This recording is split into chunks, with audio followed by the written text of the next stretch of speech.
In 1852, a little girl died in a respectable London home. She wasted away slowly, agonizingly, and no one could understand what was taking her life. The water was clean, the food fresh, the room aired every day. Yet, with each passing week, the child grew weaker. First came nausea, then joint pain, and her skin became covered in strange sores. By the end of the third month, the girl could no longer get out of bed. Doctors shrugged, parents prayed, but nothing helped. When Dr. Lethaby from London Hospital examined the body of the deceased, he discovered a lethal dose of arsenic in her system. The source of the poisoning was very close, within arm's reach of the bed where the girl was dying. It was all around her, day and night, offering beauty to the eyes and slow death to the body.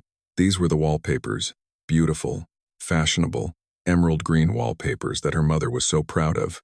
The Victorian era, spanning Queen Victoria's reign from 1837 to 1901, was a time of unprecedented technological progress and rapid growth in the prosperity of the middle class. England had transformed into a global empire. The Industrial Revolution changed the face of cities, and new inventions promised to make life more convenient and comfortable. People furnished their homes with unparalleled grandeur, striving to display their wealth and follow the latest fashion trends. Homes were filled with beautiful furniture, heavy draperies, carpets, paintings, and numerous decorative items. Special attention was given to wall coverings. Wallpaper became a symbol of prosperity, replacing simple whitewash in the homes of those who could afford something more. Green was particularly popular. It symbolized nature, freshness, spring, and youth. Light green, emerald, and malachite shades adorned living rooms and bedrooms, dining rooms and children's rooms. Wallpaper manufacturers vied to offer ever new variations of green, each brighter and more saturated than the last. The secret to such brilliance lay in a special pigment called Scheele's green, named after the German chemist Carl Wilhelm Scheele, who discovered it in 1778. This pigment produced an exceptionally pure, deep green color that did not fade in the sun or dim over time. The paint was cheap to produce, easy to apply, and held firm. It's no wonder it conquered the market and became widely used. But this beauty had a terrible flip side. The basis of Scheele's green was arsenic, one of the most toxic elements known to humanity. Victorians knew about the poisonous properties of arsenic. It was used to poison rats. It was an instrument of murder in criminal chronicles. Doctors warned about it, but no one linked the danger to the wallpaper on their walls. It seemed incredible that paint applied to paper could cause harm, as no one intended to eat wallpaper or drink paint. The Victorians' logic was simple. If you don't touch poison directly, it can't hurt you. This logic cost thousands of lives. Arsenic from wallpaper entered the air in several ways. The paper slowly disintegrated, and tiny particles of paint flaked off, turning into toxic dust that was inhaled by the occupants of the house. When the room became damp, and Victorian houses were known for their dampness, mold appeared on the walls. Certain types of fungi reacted chemically with arsenic, forming volatile compounds that evaporated into the air. These vapors were invisible, odorless, but deadly. The first victims were children. They spent more time at home than working adults. Their bodies were weaker and more vulnerable. Toddlers played on the floor, where the concentration of poisonous dust was highest. They touched the walls, tore off pieces of wallpaper, and sometimes even put them in their mouths. The symptoms of poisoning developed gradually. First, weakness and loss of appetite appeared, which could easily be mistaken for a common ailment. Then came headaches, nausea, and stomach pain. The skin became dry, with rashes and sores. Hair thinned and fell out.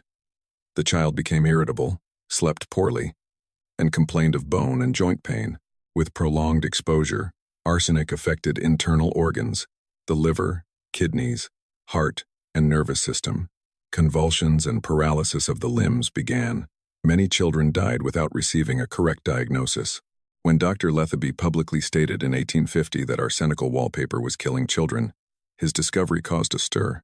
Newspapers picked up the story, describing horrific cases of death in families where the walls were covered with green wallpaper. Parents, in a panic, tore the coverings from their walls, demanding explanations from the manufacturers, but the wallpaper industry was in no hurry to admit guilt. Factory owners claimed that arsenic in a bound form was completely safe, that cases of poisoning were isolated and caused by other reasons. They hired their own experts who refuted Lethaby's conclusions. Long debates began in the medical community, and the press. Some doctors supported the theory of arsenic poisoning. Others considered it far-fetched. Wallpaper manufacturers wielded immense influence and did not wish to lose a profitable market. They lobbied their interests in Parliament, funding research that was supposed to prove the safety of their products. Meanwhile, people continued to die. In 1856, newspapers reported the death of an entire family in Birmingham. The couple and their 3 children died one after another within 6 months. They all lived in a recently renovated house, the walls of which were covered with fashionable green wallpaper with a gold pattern. Neighbors recounted that the family began to fall ill almost immediately after moving into their new home. The youngest child, a 3-year-old boy, was the first to get sick. He complained of stomach pain, refused to eat, and cried constantly. The doctor diagnosed a stomach upset and prescribed a diet. But the child only got worse. A month later, he died. Then a 5-year-old girl fell ill, followed by the elder 8-year-old son. The mother rushed between her sick children, herself feeling growing weakness. The father continued to work, but his health also deteriorated. By the end of 6 months, no one was left alive. When authorities began an investigation, wallpaper samples were sent for analysis. The result was unequivocal. Every square inch of paper contained enough arsenic to poison an adult. Similar stories appeared more and more frequently, but the industry held firm. Manufacturers offered a compromise. They began to indicate on labels that the wallpaper contained arsenic, but continued to claim that it was safe when used correctly. Buyers were advised to ventilate rooms well, avoid dampness, and not to hang such wallpaper in children's rooms or bedrooms. But these warnings were often ignored. People did not believe that beautiful wallpaper could be dangerous. Many considered the warnings an exaggeration, an attempt by competitors to tarnish a successful product. Green wallpaper continued to adorn Victorian homes for several more decades. Only by the late 1880s, when enough medical evidence had accumulated and public pressure became unbearable, did the production of arsenical paints begin to decline. But even then, a complete ban did not follow. Arsenical wallpaper was produced and sold until the early 20th century. Arsenic was not only in the wallpaper in Victorian homes. This poison had infiltrated all spheres of life, becoming an integral part of fashion and everyday life. Green dyes based on arsenic were used to color fabrics. Women wore emerald-colored dresses, unaware that every movement released poisonous dust that settled on their skin and penetrated their lungs. Particularly dangerous were ball gowns adorned with many ruffles, pleats, and draperies. Dancing in a stuffy hall, women inhaled arsenic that flaked off their own outfits and the dresses of other dancers. By the end of the evening, a cloud of toxic dust hung in the air. Many ladies complained of dizziness, nausea, and irritation of the eyes and throat after balls. Doctors attributed this to stuffiness and fatigue, unaware of the true cause. Artificial flowers and wreaths for hairstyles were also dyed with arsenical dyes. Fashionistas adorned their hair with bouquets of green leaves and flowers, pressing the source of poison close to their heads. Arsenic even found its way into cosmetics. The Victorian ideal of beauty demanded pale, almost translucent skin from women. A tan was considered a sign of low origin, as only commoners working in the fields had dark skin from the sun. Ladies of society strived for aristocratic pallor, and the cosmetic industry offered them means to achieve this ideal. Powders and creams for whitening the face contained arsenic compounds that indeed made the skin lighter by suppressing pigment production. The result was impressive. Within a few weeks of use, the face acquired the desired porcelain whiteness, but the price of this beauty was horrifying. Arsenic destroyed the skin from within, causing dryness, irritation, and premature aging. Pimples, rashes, and pustules appeared. Women tried to hide these defects by applying even more whitening powder, creating a vicious cycle. The more cosmetics they used, the worse their skin became, and the more cosmetics they needed. Prolonged use of arsenical cosmetics led to systemic poisoning. The poison accumulated in the body, affecting the liver, kidneys, and nervous system. Women began to suffer from headaches, weakness, and digestive problems. Some lost teeth and hair, pains in the limbs appeared, and sensation in the fingers was impaired. In severe cases, paralysis and blindness developed. Doctors of that time rarely linked these symptoms to cosmetic use. It was believed that women were naturally weaker than men, prone to nervous disorders and various ailments. The diagnoses were varied: hysteria, anemia, heart weakness, nervous exhaustion. The true cause remained hidden, and women continued to slowly poison themselves in pursuit of beauty. Men were not spared the arsenic threat either.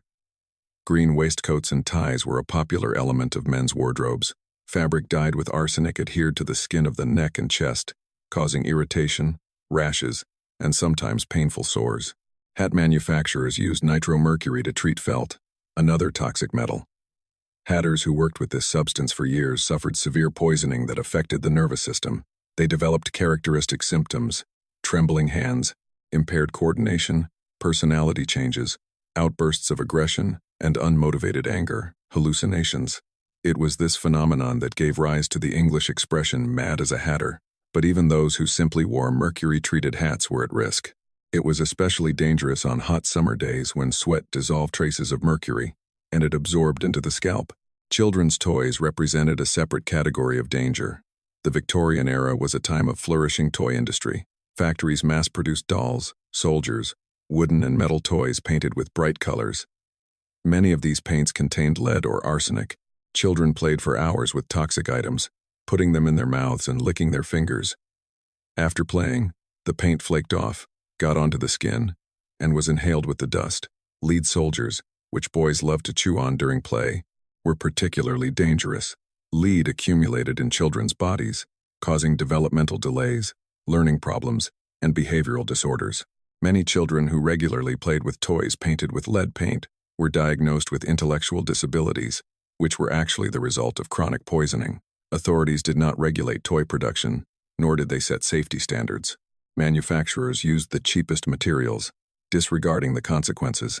Taxidermy, the art of preserving and mounting animals, experienced a period of flourishing in the Victorian era. Wealthy people decorated their homes with stuffed exotic birds, wild animals, and hunting trophies. This was considered a sign of refined taste and broad interests. Stuffed animals stood on mantelpieces, in glass cabinets, on tables and chests of drawers. Some used them to create bizarre compositions: birds under glass domes, squirrels playing cards, entire scenes from animal life. But few knew that these beautiful decorative items were saturated with poison. Taxidermists used arsenic or mercury compounds to preserve skins and feathers. These substances prevented decay and repelled insects, but slowly poisoned the air in the room. Stuffed birds with lush plumage were particularly dangerous. Feathers constantly shed microscopic particles, carrying toxic substances with them. People inhaled this poison for years, unaware of the danger. Victorians were obsessed with cleanliness. It was not just a hygienic habit, but a true ideology connected with moral and religious beliefs. It was believed that the cleanliness of a dwelling reflected the purity of the soul, and that dirt and disorder led to moral decay. The discovery of microbes only intensified this obsession. Now people knew that invisible organisms could cause diseases, and this knowledge generated fear.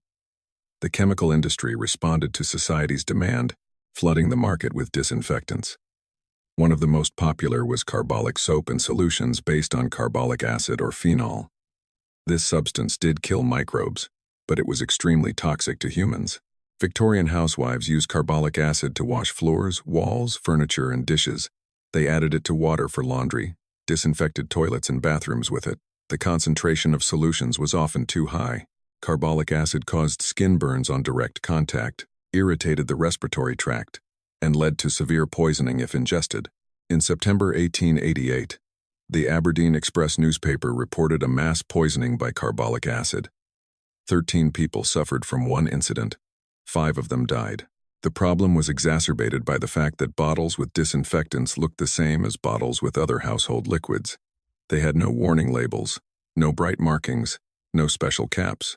A person could easily mistake a bottle of carbolic acid for one containing something harmless. Children often became victims of such mistakes. They found bottles with poisonous liquids and tasted the contents. The result was tragic: severe burns to the esophagus and stomach, agonizing death. Even when adults used carbolic acid as intended, they risked their health. Constant contact with this substance led to chronic diseases of the skin, respiratory tract, liver, and kidneys. The pursuit of cleanliness paradoxically combined with a lack of understanding of basic hygiene principles. At the beginning of the Victorian era, sanitation in cities was in its infancy. Most houses were not connected to a centralized sewage system. Instead, cesspools and open drains were used, which regularly overflowed and spilled. Human waste accumulated in courtyards, basements, seeped into the soil and groundwater. In summer, the smell became unbearable, but the real problem was not the smell, but that this waste was a source of deadly diseases. Cholera, typhoid fever, and dysentery killed thousands. Epidemics broke out regularly, claiming the lives of entire families and neighborhoods. In 1831, cholera first arrived in England, followed by epidemics of typhus and influenza.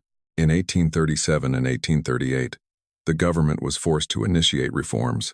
Edwin Chadwick, a public health reformer, believed that diseases spread through bad air, miasmas, emanating from decaying waste. He insisted on the rapid removal of waste from cities, and his recommendations were partially implemented.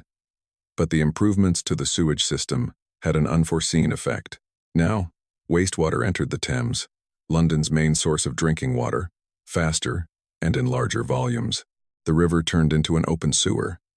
The water people drank and used for cooking was contaminated with cholera and typhoid bacteria. Epidemics did not stop. They became even larger. A major cholera outbreak in 1854 claimed the lives of thousands of Londoners. Dr. John Snow proved that cholera spread through contaminated water, not air, but his theory met resistance. The medical community was slow to abandon the miasmatic theory of disease. When gaslighting appeared in Victorian homes in the 1840s, it seemed like a miracle. Finally, it was possible to get rid of smoky candles and oil lamps that gave off a dim, flickering light. Gas lamps provided a bright, steady flame that did not go out in drafts and illuminated the room far better than any other available light source. Wealthy families proudly installed gas lighting in their living rooms, dining rooms, and bedrooms. It was a symbol of progress and modernity, a sign that the home was keeping pace with the times. The streets of large cities were also illuminated by gas, turning night into a semblance of day. It seemed that humanity had finally conquered darkness, but this victory had a dark side that many did not notice, or did not want to notice.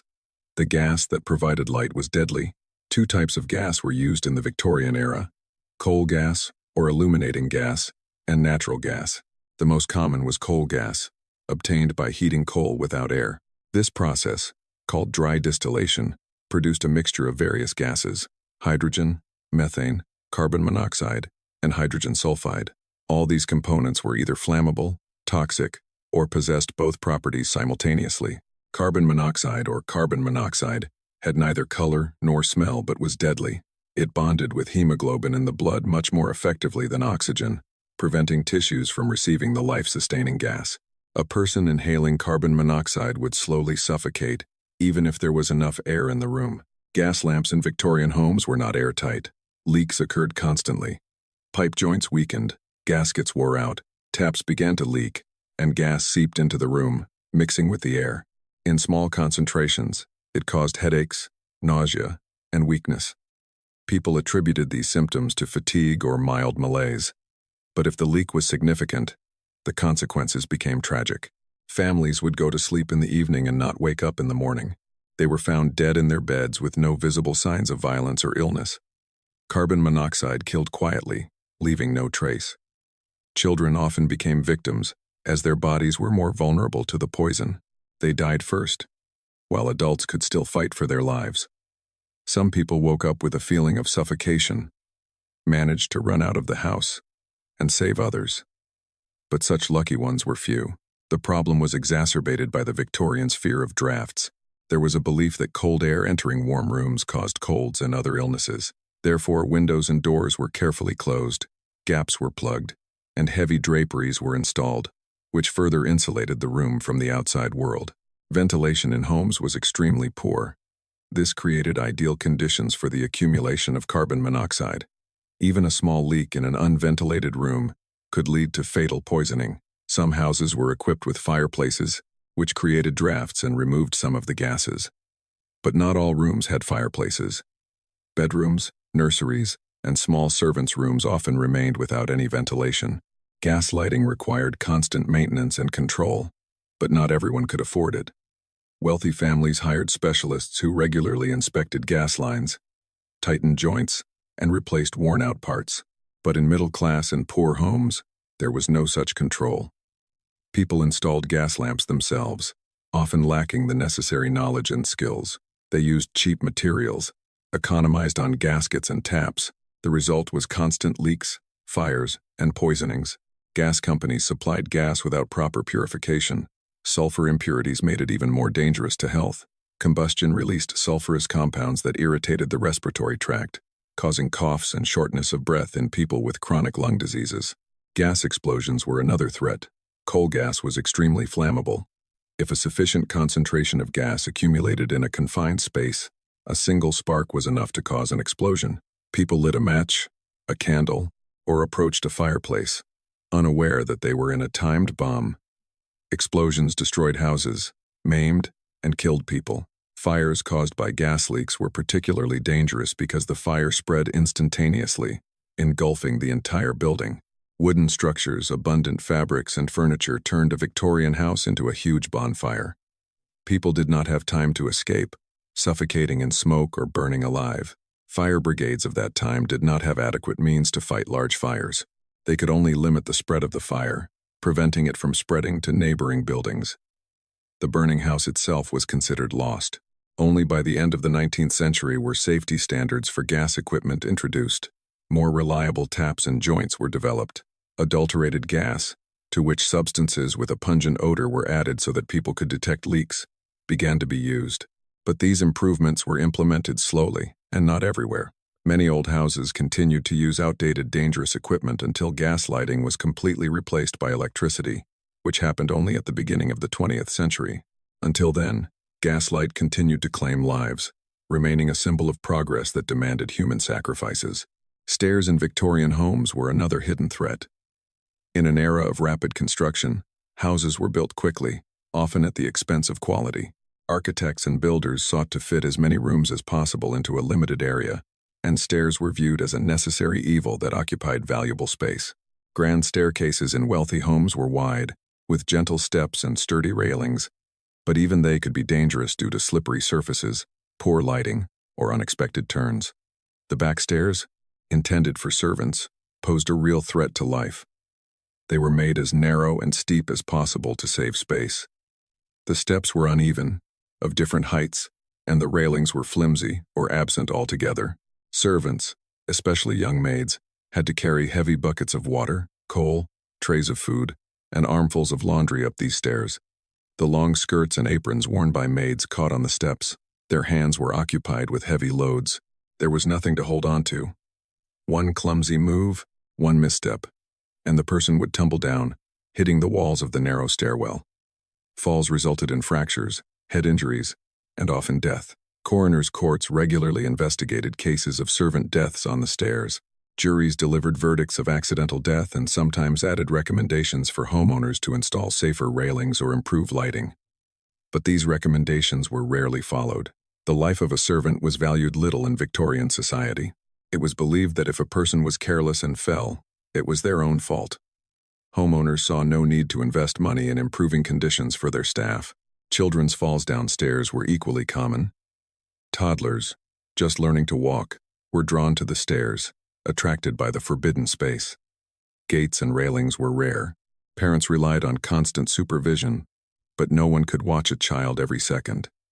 Older children played on the stairs, slid down the railings, and raced each other. All of this ended in injuries. Spiral staircases, installed in small houses to save space, were particularly dangerous. It was easy to stumble on them, losing orientation on the turn. Elderly people also frequently became victims of dangerous stairs. With age, vision deteriorated, coordination became impaired, and steep, uneven steps became an insurmountable obstacle. Many elderly Victorians were effectively confined to one floor of their homes, afraid to descend or ascend the stairs. Open fire was the heart of a Victorian home. The fireplace served not only for heating but also for cooking, heating water, and creating coziness. The family gathered around the hearth in the evenings. Children played nearby, women sewed and knitted, sitting by the fire. But this proximity to flame came at a terrible price. Burns were one of the most common causes of mortality in the Victorian era, especially among children and women. An examination of coroners' records in Suffolk County from 1840 to 1900 revealed 323 cases of fatal burns and scalds. The majority of victims were young children, and 81% of accidents occurred during the day when children were at home and adults were busy working. Young children crawled too close to the fire. Their clothes caught fire from a single spark.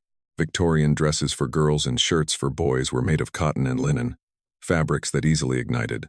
Long skirts caught on embers, smoldered for a few seconds, and then suddenly burst into bright flames. The child did not have time to understand what was happening. Instinctively, they began to run, and movement fanned the flames, turning them into a living torch. By the time adults noticed the disaster, it was too late. Even if the flames were extinguished, the burns were so extensive and deep that the child died within hours or days in terrible agony. Medicine at the time had no effective means for treating severe burns.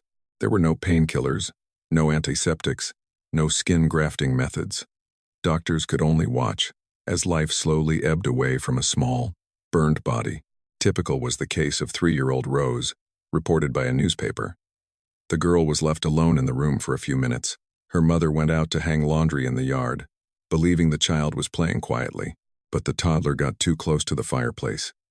Her dress touched the embers and caught fire. A 14-year-old boy passing by heard the cries, ran inside, and saw Rose engulfed in flames. He took off his coat and beat out the fire, but it was too late. The girl was taken to the hospital, where she died a few hours later. The coroner ruled it an accident, and the jury added a note that a protective grate should have been placed on the fireplace. But such grates were rare. They cost money, took up space, and made it difficult to add wood and coal. Many parents believed that simply watching the children was enough, but it was impossible to watch an active, curious child every second. Adult women also frequently became victims of fire. Their long skirts with many underskirts posed a great danger. A woman would be cooking by the hearth, leaning over a pot, and the hem of her skirt would touch the flame. Sometimes she wouldn't even notice it immediately. The fabric would begin to smolder, then ignite. By the time the woman realized she was burning, the fire had already engulfed the lower part of her body. Panic would cause her to flail around the room, which only accelerated the spread of the flames. Underskirts, corsets, stockings, all the layers of clothing that Victorian fashion demanded were fuel for the fire. Many women burned to death in their own homes, without receiving help. Even if someone was nearby and tried to help, it was extremely difficult to beat out flames from a moving person. It was necessary to knock the burning woman to the floor, cover her with a thick fabric, cutting off the oxygen supply. But in a panic, few acted correctly. Scalding with boiling water was another common injury. Water was boiled in large cauldrons over the fire for laundry, washing dishes, and bathing. These cauldrons were heavy, inconvenient, and had no secure handles. A woman could trip, turn awkwardly, or lose her grip. A cauldron of boiling water would tip over, scalding everyone nearby. Small children playing in the kitchen at the adults' feet were particularly affected. Boiling water would pour from above, burning their heads, faces, and chests. Scalds from boiling water were deep, caused shock and infections. Coroners' records are full of descriptions of such cases. A child ran to their mother as she was carrying a cauldron of boiling water. She tripped over him, and the water spilled on both of them. The mother suffered burns to her arms and legs but survived. The child died the next day. Or a maid slipped on a wet floor, dropped a basin of boiling water on a 2-year-old boy playing nearby. The boy lived for 3 days and died of blood poisoning. Coroners and juries constantly pointed out the need for protective screens and grates on fireplaces. They noted that most deaths could have been avoided if simple precautions had been taken, but these recommendations were ignored. In workhouses, where the poor lived, the situation was particularly appalling. Fatal burn cases also occurred regularly there. In one workhouse in Suffolk County, between 1,862 and 1,885, there were 5 fatal burn incidents. Each time, the coroner pointed out the absence of protective grates on the fireplaces. Each time, the jury strongly recommended that the workhouse administration install these grates, but nothing changed. Administrators saved money, and people continued to burn. Not only fireplaces were fire hazards, but also candles, oil lamps, and any source of open flame. A Victorian house was packed with flammable materials: wooden furniture, wallpaper, heavy curtains, carpets, horsehair upholstery, All of this ignited from the slightest spark. A candle was forgotten to be extinguished before bed. It burned down and fell onto a wooden candlestick or tablecloth. An oil lamp was tipped over. The oil spilled and caught fire. A child played with matches and set curtains on fire. Fires in Victorian cities were common. Wooden houses stood close together. Fire quickly spread from one building to another. Entire neighborhoods burned to the ground. Fire brigades could not cope with the scale of the disaster. They lacked sufficient pumps, hoses, and water. They could only watch as the fire devoured the city. Attempts were made to make houses safer, but they often led to new dangers. For example, fire extinguishers for domestic use were invented. These were glass flasks filled with chemicals that had to be broken at the source of the fire. The chemicals reacted, releasing a gas that was supposed to extinguish the flame. It sounded good, but in practice, these extinguishers contained toxic substances like carbon tetrachloride. In the confined space of a burning room, these gases were dangerous to humans. People trying to put out fires were poisoned and lost consciousness. Sometimes they died not from the fire, but from poisoning by the very substances that were supposed to save them. This was another illustration of how the pursuit of safety and comfort in the Victorian era generated new, unforeseen threats. In the late 19th and early 20th centuries, engineers and builders thought they had found the ideal material. It was cheap, strong, did not burn, did not rot, was easy to process and shape. It could be used almost everywhere, for insulating pipes and boilers, for making tiles and roofing sheets, for manufacturing toys and dishes, for sewing fire-resistant clothing and gloves. This wonderful material was called the white gold of the future. It was asbestos. The Edwardians, heirs to the Victorian era, enthusiastically adopted it in all spheres of life. Asbestos materials appeared in homes, factories, schools, hospitals, and public buildings. No one suspected that this material would become one of the deadliest inventions in human history. Asbestos is a general term for a group of minerals consisting of thin, strong fibers. These fibers are so small that they are invisible to the naked eye. When asbestos material wears out, crumbles, or is damaged, millions of these fibers are released into the air. A person inhales them without even noticing. The fibers penetrate deep into the lungs, get stuck in the tissues, and remain there forever. The body cannot expel them, cannot dissolve them. For years, decades, these fibers remain in the lungs, slowly destroying tissues, causing chronic inflammation and scarring. 20, 30, 40 years after the first contact with asbestos, symptoms begin to appear. First, it's mild shortness of breath, attributed to age, then a persistent cough, chest pain, fatigue. By the time a diagnosis is made, the disease is incurable. Asbestosis is a disease in which the lungs become covered with scar tissue, losing their ability to function normally. The person slowly suffocates, unable to take a full breath. But this is not the worst. Asbestos causes lung cancer and mesothelioma, a particularly aggressive form of cancer affecting the pleura, the membrane covering the lungs. Mesothelioma is almost always fatal. From the moment of diagnosis to death, the average time is 1 year. There is no cure. Chemotherapy and radiation only slightly prolong life. Without offering a cure, the person dies in agony, suffocating, experiencing constant pain. And the most terrible thing is that a single, short-term exposure to asbestos is enough to develop mesothelioma. A person could inhale asbestos dust once in their childhood and die of cancer 50 years later. In the Edwardian era, asbestos was everywhere. Children played with toys containing asbestos. Women ironed clothes using asbestos pads on ironing boards. Housekeepers wore asbestos gloves when removing hot baking sheets from ovens. Workers insulated pipes with asbestos wrapping, covered roofs with asbestos cement sheets, and laid asbestos tiles on floors. Wherever a fire-resistant or insulating material was needed, asbestos was used. Houses were built and renovated using asbestos. Families lived in these homes for decades, unaware that they were inhaling deadly dust every day. Old, crumbling asbestos materials were particularly dangerous. Workers involved in mining and processing asbestos received enormous doses of exposure. They worked in clouds of asbestos dust without any protection because no one considered it dangerous. Asbestos dust covered their clothes, skin, and hair. They brought it home, endangering their wives and children. Wives washed their husbands' work clothes, inhaling asbestos. Children hugged their fathers returning from work and received their dose of poison. Entire families of asbestos factory workers were doomed to agonizing deaths, even though many of them never worked directly with asbestos. The first cases of asbestosis were recorded in the early 20th century, but the medical community was slow to recognize the link between asbestos and lung diseases. Asbestos companies concealed data and funded research that was supposed to prove the material's safety. Only in the second half of the 20th century, when the number of victims became impossible to ignore, did asbestos begin to be recognized as dangerous. But it was too late. Millions of homes and buildings contained asbestos materials. Entire generations of people were exposed to the fibers.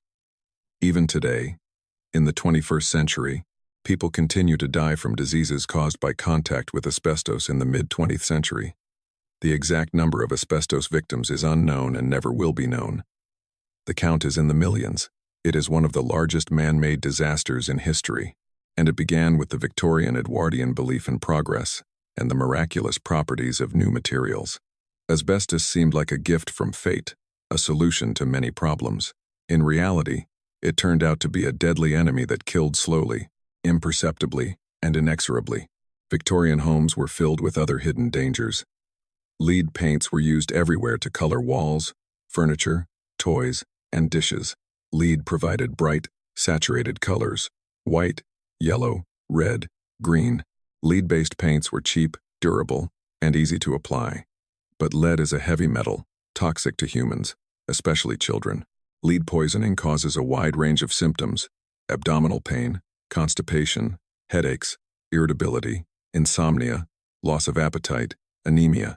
With chronic exposure, lead accumulates in bones and internal organs, causing irreversible damage to the nervous system, kidneys, and liver.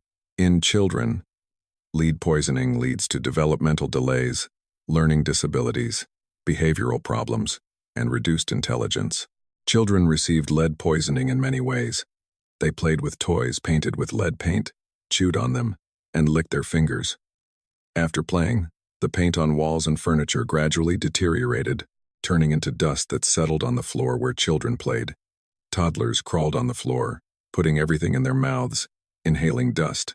In homes undergoing renovation with lead paint, the concentration of lead in the air and dust sharply increased. Workers scraped off old paint, sanded surfaces, without using any protective gear. Lead dust spread throughout the house, settling on furniture, clothes, and dishes. Families living in houses during renovation received huge doses of lead. Even after the renovation was completed, lead dust remained in the house for months, continuing to poison the inhabitants. Lead pipes were used for plumbing in Victorian homes. It was a soft, malleable metal that was easy to work with. Lead pipes lasted for decades, did not rust, and did not crack from frost. It seemed like an ideal material. But the water passing through lead pipes dissolved microscopic particles of metal and carried them into the body of everyone who drank this water, cooked with it, or washed with it. Soft, acidic water, which dissolved lead faster, was particularly dangerous. In regions with such water, the level of lead poisoning was significantly higher. People complained of constant fatigue, headaches, and digestive problems. Doctors diagnosed anemia, nervous weakness, and stomach disorders. The true cause remained hidden. Lead accumulated in the body for years, reaching toxic concentrations. In adults, it led to chronic kidney diseases, hypertension, and reproductive problems. In pregnant women, lead passed through the placenta to the fetus, causing miscarriages, stillbirths, and the birth of children with birth defects. Infants given water from lead pipes or on which milk formulas were prepared received enormous doses of poison during their most vulnerable period of life. This led to developmental delays, seizures, and brain damage. Many Victorian children considered intellectually disabled or epileptic were actually victims of chronic lead poisoning. The link between lead pipes and diseases was established only in the 20th century, by which time several generations had already suffered from this poison. Food production in the Victorian era also held dangers. The food industry was unregulated, and there were no quality standards. Manufacturers used any available means to make products attractive and cheap. Bread was whitened with alum and chalk. Bone meal was added to increase weight. Tea was colored with lead compounds to give the leaves a rich color. Milk was diluted with water or replaced with cheap substitutes. and formalin was added to prevent souring. Candies were colored with poisonous dyes containing lead, mercury, and copper. Children ate these candies, poisoning themselves with heavy metals. Beer was brewed with the addition of strychnine to enhance bitterness and sulfuric acid to accelerate fermentation. Wine was counterfeited by adding dyes and flavorings to cheap varieties. Some of these additives were explicitly poisonous. In 1858, a scandal broke out related to arsenic poisoning through candies in the town of Bradford. A local confectioner bought what he thought was a harmless substance from a pharmacist to give the candies a white color. But the pharmacist mistakenly sold him arsenic oxide instead of chalk. The confectioner made a batch of candies and sold them. 20 people died, and over 200 suffered severe poisoning. The scandal forced the government to pay attention to the problem of food adulteration. But real changes did not come quickly. The Food and Drugs Act was passed only in 1875, but it was weak and poorly enforced. Manufacturers continued to use harmful additives, and people continued to be poisoned. Victorian fashion was not just beautiful, it was life-threatening. Women's clothing became a tool of torture that slowly destroyed the health of those who wore it. At the center of this system was the corset, an item of clothing considered absolutely essential for any respectable woman. The corset was laced so tightly that the waist was reduced by 10, 15, sometimes 20 centimeters. The ideal was an osprey waist that could be encircled with 2 hands. To achieve this ideal, women endured torture. The corset compressed internal organs, displaced them from their natural position, and disrupted the functioning of the digestive and respiratory systems. Ribs deformed and bent inward, sometimes breaking from constant pressure. The liver, stomach, and intestines were squeezed, unable to function normally. Women who wore tight corsets suffered from constant digestive problems. They could not eat properly because the compressed stomach could not accommodate a normal portion of food. After eating, heartburn, nausea, and pain would begin. Constipation was chronic. Breathing became shallow because the lungs could not expand fully. Women would suffocate with the slightest physical exertion, could not climb stairs without stopping, and often fainted. The fainting spells of Victorian ladies entered literature and history as a characteristic feature of the era, but the cause was not female weakness or excessive sensitivity, as was believed then. The cause was oxygen starvation of the brain due to a compressed rib cage. The woman fainted because her brain was not receiving enough oxygen. Sometimes these fainting spells ended tragically. The woman would hit her head on furniture, fall downstairs, and not regain consciousness. Pregnancy in a corset was particularly dangerous. Many women continued to lace their corsets tightly, trying to hide their condition for as long as possible. Victorian morality demanded that pregnancy not be advertised. It was considered indecent to appear in public with a visibly protruding belly. Women laced their corsets even tighter, compressing the growing fetus. This led to miscarriages, premature births, and the birth of children with deformities and low birth weight. Childbirth for women with deformed corseted pelvises often ended in the death of the mother or child. A narrow, curved pelvis prevented the baby from passing through the birth canal. The woman suffered for hours, sometimes days, and the baby would get stuck and suffocate. Doctors of that time could do nothing to help. Cesarean sections were extremely dangerous operations, almost always ending in death from infection. Girls began to be laced into corsets from an early age, sometimes from 5 to 6 years old. It was believed that this formed proper posture and prepared the body for an adult corset. In reality, it crippled the growing organism. Bones that should have developed naturally deformed. Internal organs could not grow and function normally. Many girls suffered from chronic pain, weakness, and breathing problems, but their complaints were not taken seriously. Parents believed the girl was simply capricious or lazy. The corset was laced even tighter to correct posture. As a result, women grew up with crippled bodies, suffering from the consequences of this childhood torture throughout their lives. The crinoline, a huge skirt on a metal and whalebone frame, was another deadly danger. In the 1850s and 1860s, the crinoline reached incredible dimensions. The skirt could be 2 to 3 meters in diameter, weighed several kilograms, and required constant attention and caution from the woman. The crinoline would tip over in a gust of wind, catch on furniture and doorways, and hinder movement. A woman in a crinoline could not pass through a narrow doorway, could not sit on a regular chair, and could not move quickly. But the real danger was that the crinoline easily caught fire. The huge skirt acted like a bell. creating a draft and fanning the flames. A woman would get too close to the fireplace, and the hem of her skirt would touch the embers. The fabric would ignite, and within seconds, the entire dress would be engulfed in flames. From 1850 to 1863, in England alone, at least 3,000 women died from crinoline fires. Newspapers regularly published reports of such tragedies. A young woman lit a gas lamp. Her skirt touched the flame and caught fire. A lady stood by the fireplace, warming her hands, and a spark fell on the crinoline. A girl danced at a ball too close to a candelabra. The result was always the same: instantaneous transformation of a woman into a living torch. Panic, attempts to beat out the flames, severe burns, agonizing death. Particularly tragic were cases where a burning woman ran to others for help, and the fire spread to their clothing. Thus, entire groups of people perished in fires. Doctors and reformers urged women to abandon dangerous fashion, but their voices were drowned out by the general chorus of tradition defenders. Fashion was more important than health and life. A woman who did not wear a crinoline during its heyday was considered a provincial, poor, or eccentric. Public opinion was stronger than the instinct for self-preservation. Only by the end of the 1860s, when the number of victims became impossible to ignore, did the crinoline begin to go out of fashion. It was replaced by the bustle, a less dangerous but also uncomfortable contraption that created volume at the back. But the bustle could also catch fire, and women continued to die from fire, albeit in smaller numbers.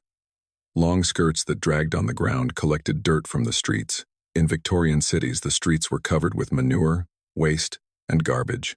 Women's skirts passed through all of this, and then this dirt was brought into houses. The skirts became carriers of disease-causing bacteria.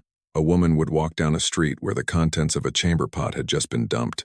The hem of her skirt would drag through this liquid. Then she would enter the house. The skirt would touch the floor, furniture, and spread across the sofa. Bacteria would remain on all these surfaces. Children played on the floor, touched furniture, and put their hands in their mouths. Thus, intestinal infections like typhoid and diphtheria spread.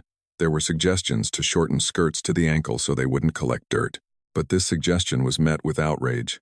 Showing an ankle was considered indecent, almost obscene. Morality was more important than hygiene. Men's fashion also had its dangers, though not as dramatic. High, tight collars constricted the carotid arteries, disrupting blood supply to the brain. This caused headaches, dizziness, and fainting. Tight shoes deformed the feet, causing corns, calluses, and ingrown toenails. Heavy coats and frock coats made of thick wool caused overheating and profuse sweating, which combined with infrequent linen changes, created ideal conditions for skin diseases. Top hats, worn by gentlemen, were heavy and caused headaches with prolonged wear. But all this was minor compared to what women endured. Victorian fashion was cruel to both sexes, but to women, it was merciless. Victorian medicine was in a transitional state between medieval superstitions and modern science. Doctors were beginning to understand the causes of diseases, but many treatments remained archaic and dangerous. The pharmaceutical industry was unregulated. Anyone could make a medicine and sell it, making any claims about its effectiveness. The market was flooded with patent medicines containing opium, morphine, cocaine, arsenic, mercury, strychnine, and other poisonous substances. These medicines were sold without a prescription, advertised as a panacea for all ills, and taken without control. The result was mass poisonings, addictions, and deaths. Opium was one of the most popular ingredients in Victorian medicines. It was used as a painkiller, a sedative, for coughs, diarrhea, toothaches, and nervous disorders. Opium tinctures were sold in every pharmacy, were cheap, and bought without restrictions. Laudanum, an alcoholic tincture of opium, was in every Victorian home. A few drops of laudanum in water were considered a safe remedy for calming nerves, relieving pain, and ensuring sleep. But the dosage was not controlled. The concentration of opium in different preparations varied greatly. People easily exceeded a safe dose, especially if they tried to enhance the effect. Opium overdose caused respiratory depression and loss of consciousness. Death. Special opium preparations for infants and young children existed. Soothing syrups with names like Mrs. Winslow's soothing syrup or Godfrey's cordial contained high doses of opium or morphine. Mothers gave these syrups to crying babies to help them fall asleep and not be a nuisance. Working mothers who could not afford to hire a nanny would leave their children with a neighbor and give them a dose of opium syrup to keep the child asleep all day. Many children never woke up. They fell asleep and died from overdose. Their breathing stopped, and no one noticed it in time. Even if the child did not die immediately, regular opium use led to addiction, developmental delays, and chronic health problems. Doctors sounded the alarm, but manufacturers of opium syrups continued to produce and advertise them. Adults also easily became addicted to opium. A woman would start taking laudanum for insomnia or nervous disorders. At first, a few drops were enough, but the body got used to it, and a larger dose was required. After a few months, the woman could no longer do without laudanum. If she missed a dose, withdrawal symptoms began: anxiety, tremors, sweating, body aches, nausea. The only salvation was another dose. Thus, an addiction formed, which Victorians did not consider a disease. They called it a habit and saw nothing reprehensible in it. Many respectable ladies were opium addicts. Although that word was not used then, they took laudanum for years, gradually increasing the dose, destroying their health. Some died from overdose, others from exhaustion and related illnesses. Cocaine was another miracle drug of the Victorian era. In the 1870s and 1880s, cocaine was just beginning to enter medical practice, but it quickly gained popularity. It was advertised as a stimulant, a tonic, a medicine for depression, fatigue, and toothaches. Cocaine was an ingredient in tonic drinks, wine tinctures, tooth drops, and ointments. The famous drink Coca-Cola, invented in 1886, originally contained cocaine and was sold as a tonic. People drank it, unaware of its narcotic effect. Cocaine caused a surge of energy, euphoria, and a feeling of strength and confidence, but this was followed by a crash, depression, and irritability. To regain a good mood, another dose was needed. Thus, an addiction formed. Mercury was used to treat syphilis, which was a scourge of the Victorian era. Mercury ointments were rubbed into the skin, mercury vapors were inhaled, and mercury solutions were taken orally. The treatment was long, agonizing, and often killed the patient before the disease did. Mercury caused excessive salivation, tooth loss, mouth sores, kidney damage, nervous system disorders, and mental disorders. Patients who completed a course of mercury treatment often remained disabled for life, but there was no alternative. Untreated syphilis also led to terrible consequences, and doctors considered mercury the lesser evil. There was even a saying, "A night with Venus, a life with Mercury," reflecting the connection between venereal disease and mercury treatment. Arsenic was used not only in wallpaper and paints, but also in medicine.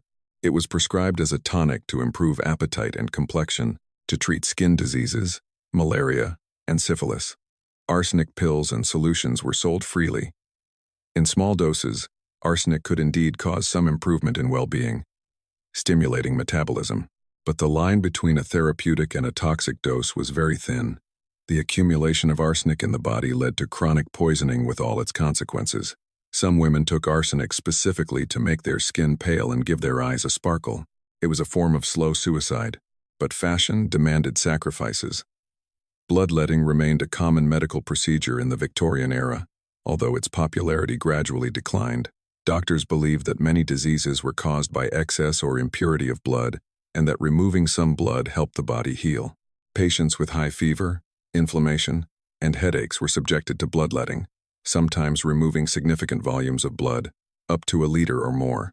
This led to a sharp deterioration of their condition, weakness, and fainting. Many patients died not from the disease, but from blood loss. Bloodletting was particularly dangerous for children, the elderly, and weakened individuals. Their bodies could not compensate for blood loss, and they went into shock. But doctors continued to practice bloodletting, considering it a proven method. Victorian children lived in a world full of dangers. Their toys were poisonous, their clothes easily caught fire, furniture caused injuries, and food poisoned them. Child mortality was monstrously high. In the mid-19th century, 1 in 3 children died before reaching the age of 5. In poor families and urban slums, the rates were even worse. 1 in 2 children died in infancy. The causes were numerous: infectious diseases, poisoning, accidents, malnutrition, but many deaths could have been prevented if society had paid more attention to child safety. Instead, children were viewed as small adults, expected to be obedient and resilient in the face of danger. Children's furniture in Victorian homes did not meet any safety standards. Cribs were made with wide gaps between the bars, where a child could get stuck and suffocate. High chairs were unstable and easily tipped over. A child trying to get out would fall with the chair and suffer injuries. Baby carriages had no safety belts, and infants would fall out with the slightest bump. Cradles were hung on ropes or chains that could break. Playpens were made of wood with protruding splinters and sharp edges. Outdoor play areas were non-existent. Children played in courtyards, on streets, near roadways, open wells, and cesspools. Accidents claimed children's lives daily. A child would run out into the street and be hit by a horse or carriage. They would fall into an open well and drown, fall into a cesspool, climb onto a shed roof and fall off, or play with sharp tools and receive serious injuries. Victorian society perceived these tragedies as inevitable, as part of life. Coroners' courts delivered verdicts of accidental death, and that was the end of the matter. Rarely did anyone consider that these cases could have been prevented. It was believed that a child should learn caution through their own experience, and if they died, it was because they were not cautious enough. This philosophy justified adult inaction and allowed them to feel no guilt for children's deaths. Children were sent to work early. In working-class families, children began to work from 5 to 6 years old. They worked in factories, mines, as chimney sweeps, and street vendors. Working conditions were appalling. Children worked 12 to 14 hours a day in dangerous conditions without protection, without rest. In textile factories, they crawled under running machines, collecting fallen threads and cleaning mechanisms. Their small hands got caught in gears, and their limbs were torn off. In coal mines, children hauled heavy carts, inhaled coal dust, and died in collapses and explosions of mine gas. Little chimney sweeps climbed into narrow chimneys, got stuck there, suffocated in soot, suffered burns from hot bricks, and died of lung cancer caused by constant contact with soot. Attempts to limit child labor met with fierce resistance from industrialists. They argued that child labor was necessary for the economy, that poor children would starve anyway if they didn't work, and that work built character and taught discipline. Factory acts that limited children's working hours and prohibited the most dangerous labor were passed slowly and reluctantly. The first act, passed in 1833, prohibited children under 9 from working in textile factories and limited the working day for children up to 13 years old to 8 hours. This sounds good, but enforcement was weak. Factory owners ignored the law, inspectors were few, and fines were negligible. Children continued to die at their workplaces. Education for working-class children was unavailable until the end of the Victorian era. Schools existed, but they were fee-paying, and poor families could not afford to send their children to study. Children had to work and bring money into the family, not spend time on education. Literacy among the working class was low. Children grew up illiterate, without education, without prospects, doomed to repeat the path of their parents.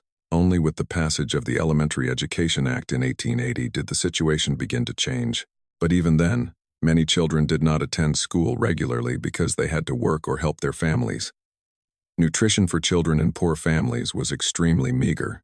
The basis of the diet was bread, potatoes, and sometimes a little lard or cheese. Meat was a rarity. Milk was often diluted with water or replaced with cheap surrogates. Fresh vegetables and fruits were unavailable for most of the year. Children were malnourished, suffering from rickets, scurvy, and anemia. Their bodies were weakened and could not resist infections. Tuberculosis, measles, scarlet fever, diphtheria, and whooping cough claimed thousands of children. Vaccination existed only for smallpox, and even that was not available to everyone. Antibiotics did not exist. Doctors could only watch as a child died from an infection, having no means to help them. Children of wealthy families lived better, but they were not protected from the dangers of the Victorian home either. Their toys were beautiful but poisonous. Their rooms were decorated, but the wallpaper contained arsenic.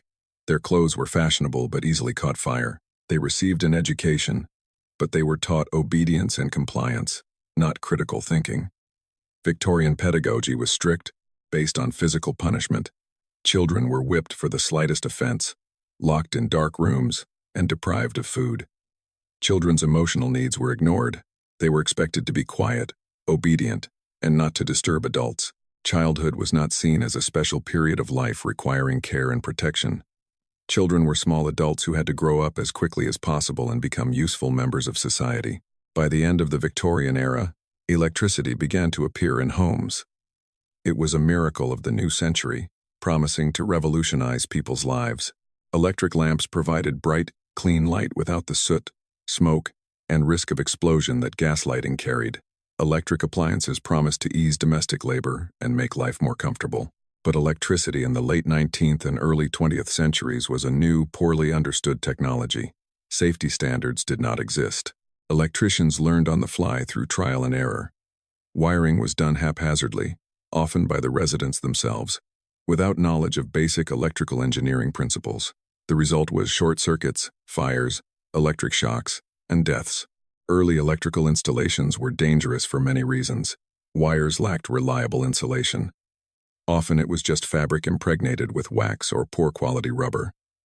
Over time, the insulation deteriorated. Wires became exposed, creating a risk of electric shock upon contact. Connections were made poorly, without soldering, just twisted.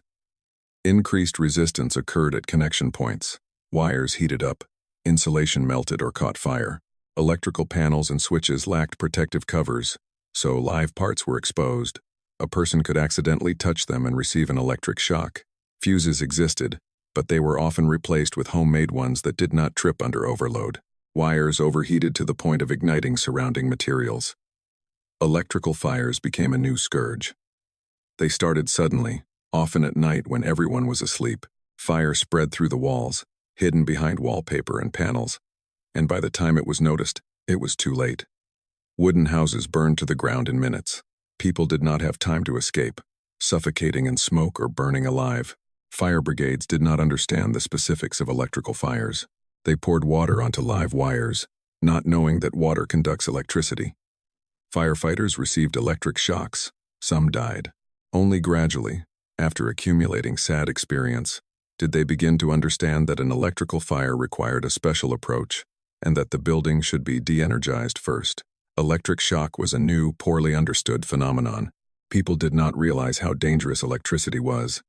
They touched exposed wires, thinking that a small voltage could not cause harm. Children played with electrical outlets, inserting their fingers or metal objects into them. Adults tried to repair electrical appliances themselves without disconnecting them from the mains. Many died from cardiac arrest caused by electric shock.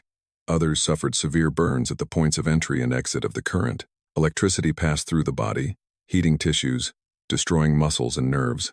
Even those who survived an electric shock often remained disabled, suffering from chronic pain, paralysis, and heart rhythm disorders.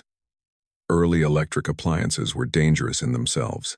Electric kettles, irons, and heaters had no thermostats, automatic shutoff, or grounding. A kettle could boil and continue to heat until the water evaporated and the coil glowed red. If the kettle was left unattended, it could cause a fire. Irons heated to dangerous temperatures, burning fabric and scorching hands.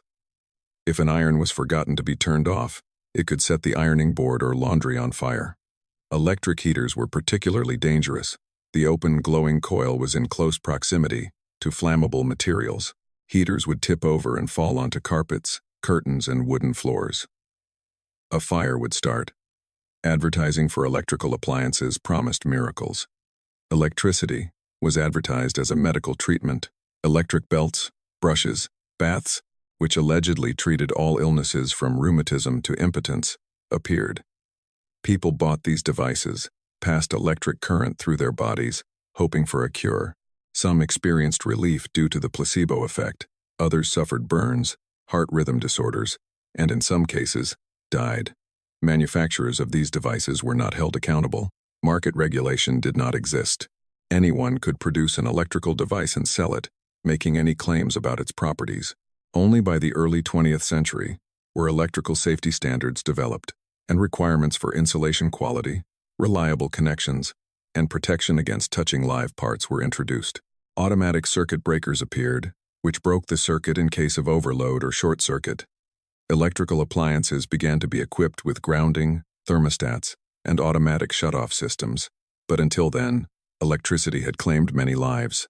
It was another illustration of how progress and the pursuit of comfort, in the absence of understanding the dangers and adequate safety measures, turned into tragedy.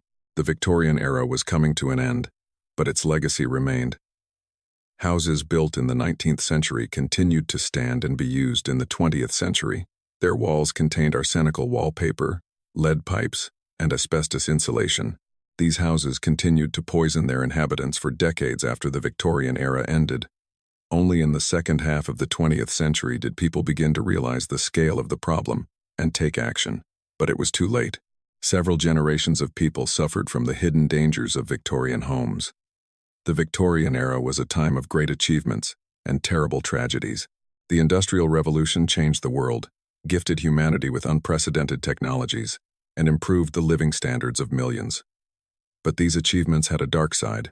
Progress moved faster than the understanding of its consequences. New materials and technologies were introduced without safety testing, without regulation, and without concern for those who would use them. Society was obsessed with fashion, comfort, and the display of wealth and status. Beauty and convenience were valued above health and life. The result was thousands of preventable deaths and millions of ruined lives. Arsenical wallpaper killed children in their own rooms. Gaslighting poisoned families with carbon monoxide and exploded, destroying houses. Lead paints and pipes slowly poisoned entire generations, disrupting children's development and crippling adults. Asbestos, considered a miracle material, turned out to be one of the deadliest inventions in history, continuing to kill people even today. Fashion demanded that women wear corsets that crippled their bodies and crinolines that turned them into living torches. Medicine treated with opium, cocaine, arsenic, and mercury, turning patients into addicts or poisoning them. Children worked in dangerous industries, played with poisonous toys, and lived in homes full of deadly threats. Why did this happen? There were many reasons, and they intertwined, reinforcing each other. The first and most important was greed. Manufacturers of arsenical wallpaper, lead paints, and opium syrups knew, or could have known, about the dangers of their products. But they continued production because it was profitable. When scientists and doctors pointed out the problem, manufacturers denied it, hired their own experts to refute it, and lobbied their interests. They postponed the introduction of regulations for as long as they could, and every year of delay cost lives. Profit was more important than people. This was not unique to the Victorian era. It is a universal human trait, manifested then and now. The second reason was ignorance. Victorians did not understand many things that seem obvious today. They did not know about bacteria and viruses until the late 19th century. They did not understand the mechanisms of chronic poisoning. They did not realize the dangers of asbestos, lead, or radiation. But this ignorance was not entirely excusable. Scientists pointed out the dangers, conducted research, published results, but society did not want to listen. People preferred to believe in the safety of familiar things and reject inconvenient truths. This is also a universal human trait, a cognitive bias that makes us reject information that contradicts our beliefs or interests. The third reason was the lack of regulation. The Victorian state adhered to a laissez-faire philosophy. It was believed that the market regulates itself, and the state should not restrict freedom of enterprise. Manufacturers could produce any product without quality control, safety testing, or responsibility for the consequences. Only when the number of victims became impossible to ignore, when public pressure became too strong, did the state reluctantly intervene. Laws were passed slowly, were weak, and poorly enforced. Each law was the result of a long struggle by reformers against the resistance of industrialists and the conservative part of society. The fourth reason was class inequality. Victorian society was rigidly stratified. The life of a poor person was valued less than the life of a person from the middle or upper class. Workers who mined arsenic, produced lead paints, and worked with asbestos received enormous doses of toxins.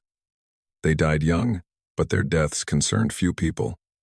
They were just workers, easily replaceable.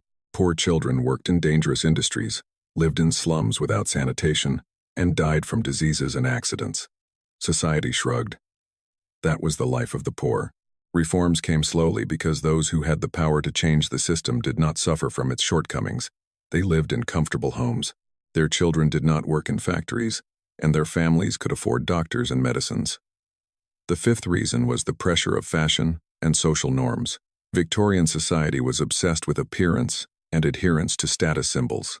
A woman wore a corset and crinoline not because it was comfortable or safe, but because it was fashionable, because otherwise she would be considered strange or indecent. A family would hang green wallpaper despite warnings about arsenic because it was beautiful and fashionable. People used arsenic cosmetics because paleness was the ideal of beauty. Social pressure was stronger than the instinct for self-preservation. People chose to conform to norms, even if it cost them their health or lives. By the end of the Victorian era, the situation began to change.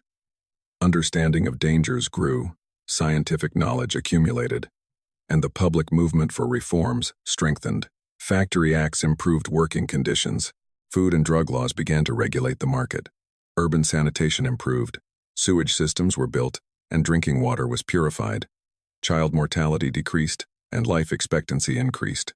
Progress continued, but now with greater caution and an understanding of the need for safety. But many dangers of the Victorian era continued to exist for decades after its end. Arsenical wallpaper was produced until the early 20th century. Lead paints were used until the 1970s. Asbestos continued to be installed in homes and public buildings until the 1980s and 1990s. People continued to die from diseases caused by contact with these materials in their youth. The legacy of the Victorian era turned out to be long and dark. Houses built in the 19th century still stand in many cities, and in some of them, Victorian dangers still lurk. Arsenical wallpaper hidden beneath layers of new coatings, lead pipes in old buildings, asbestos insulation in walls and ceilings. The Victorian house was beautiful, comfortable, and full of the achievements of human genius. But it was also a deadly trap, where every room, every object, could carry a hidden threat. Wallpaper on the walls poisoned the air. Paint on toys destroyed children's brains. Water from pipes accumulated lead in bones. Gas lamps suffocated with carbon monoxide. Clothes ignited from sparks. Medicines turned people into addicts or killed them. Furniture caused injuries. And food poisoned. And all this happened, not out of malice, but from ignorance, greed, carelessness, following fashion, and lack of regulation. Victorians built their homes striving for beauty and comfort, not knowing that they were creating places where fashion, technology, and the pursuit of convenience took the lives of those they loved.